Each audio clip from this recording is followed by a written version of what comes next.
మా హస్బెండ్ ఏమో నా కూతురు కాలు పట్టీలు వేసుకొని ఇల్లంతా అలా గలగలా తిరుగుతూ ఉంటే మా అమ్మ గుర్తొస్తుంది, మా అమ్మ గుర్తొస్తుంది అంటాడు. ఈ డైలాగ్ మీరు ఎక్కడో విన్నట్టుంది కదా జైమ్ మూవీలో. ఊరి నుంచి రాగానే కాలు పట్టీలు తీసేస్తాను అంటే వద్దు, నా కూతురు కాలు పట్టీలు వేసుకోవాలి అంటాడు మా హస్బెండ్ ఏమో.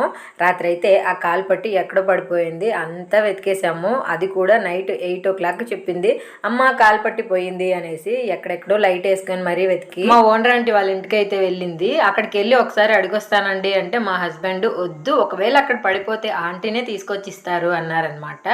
అంటే ఇలాంటి మ్యాటర్స్ సెన్సిటివ్ మ్యాటర్స్ కదండి, ఎలా తీసుకోవాలో తెలియదు, ఒకవేళ మిస్అండర్స్టాండింగ్స్ ఎక్కడొచ్చేస్తాయో అని చెప్పేసి మా హస్బెండ్ వద్దు అన్నారనమాట. ఇంకా సరేలే అని మేము గమ్మున పడుకొని క్రికెట్ చూస్తూ ఉంటే ఆంటీ వచ్చి కాలింగ్ బెల్ కొట్టి ఈ కాలు పట్టి మీదేనా అని ఇచ్చారనమాట. అప్పుడైతే మా హస్బెండ్ వెంటనే పాపకి కాలు పట్టీలు తీసే అన్నారనమాట. ఇంకా తీసి బీరువాలో అయితే పెట్టేశాను. నా చిన్నప్పుడు నేను ఎప్పుడు కూడా కాలు పట్టీలు కానీ ఇయర్ రింగ్స్ కానీ ఏది కూడా పోగొట్టలేదండి. ఎంత మంచిదాన్నో నేను అని మీరు అనుకుంటూ ఉంటారేమో. చిన్నప్పుడు కాలు పట్టీలు ఇయర్ రింగ్స్ ఇవన్నీ మనకు ఉండేటివి కావాలి తీసేయండి మమ్మీ డాడీ నా ఫ్రెండ్స్ వేసుకో ఉన్నారు అంటే మన ఇంట్లో పరిస్థితులు నీకు తెలీదా, నీకెందుకు ఇవన్నీ